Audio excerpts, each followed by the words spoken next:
नमस्कार जय जगन्नाथ मु सौम्य स्वागत करुच्ची आपण मानकु सत्य डिवोशनल यूट्यूब चैनल को। तो चलंतु आरंभ करिबा महापुरुष अच्युतानंदଙ୍କ रचित श्री अच्युत अमृतवाणीर कल्की अवतार वर्णनार पंचम बोली। मुहि सेठा बरे प्रकाश कଳି नासिबा पाई सेही सळखरे जन्मटी स्थल अमर भूई सबुदिने हरि भक्तटी जन्म जन्म रे मुई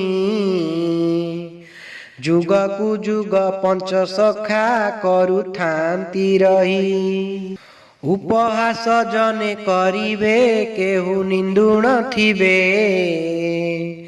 कंदल वचन घटाई मिछे सभा करिबे पिता माता निंदा करिण गुरुजन निंदिबे गेरस्त मानंकु स्त्री माने जे पादे खटाइबे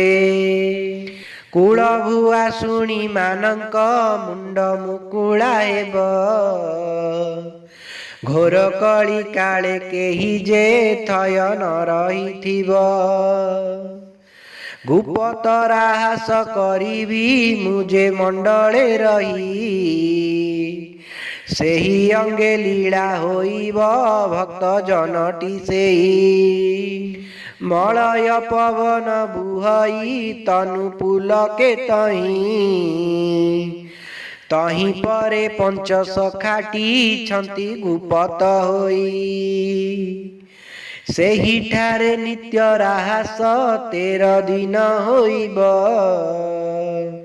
दुर्गा थिबे संगे रहीण भैरवी डाकिब एही रूपे केते लीलाटी हेब मई मंडले प्रमाद अनेक पड़िब दुष्ट जन उपरे एकाक्षर मंत्र परीक्षा हेब भक्तंक ठारे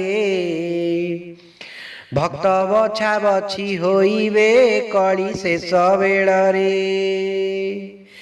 तेणु महिमा मो प्रकाश हेब जेउ ठावरे ताहा मु कहूची शुण हे भक्त श्रुति पथरे शुणी प्राणी माने कहिबे प्रते न जीवे जन सेही ठारे मोर महिमा आपे होइब जन्म खंडायत कूले जन्म नाम प्रताप हेब सेही ठारे मोर महिमा नाम उदे होइब ठाबे ठाबे नाम गाइबे मोर भकत दास त्रिपुरारी अंगे लीलाटी खंडगिरी रे बास। जदि आपण मानक आमर ये भिडियोटी भल लागता तेबे आम चैनल को लाइक शेयर सब्सक्राइब करने को अनुरोध। जय जगन्नाथ जय पंचसखा।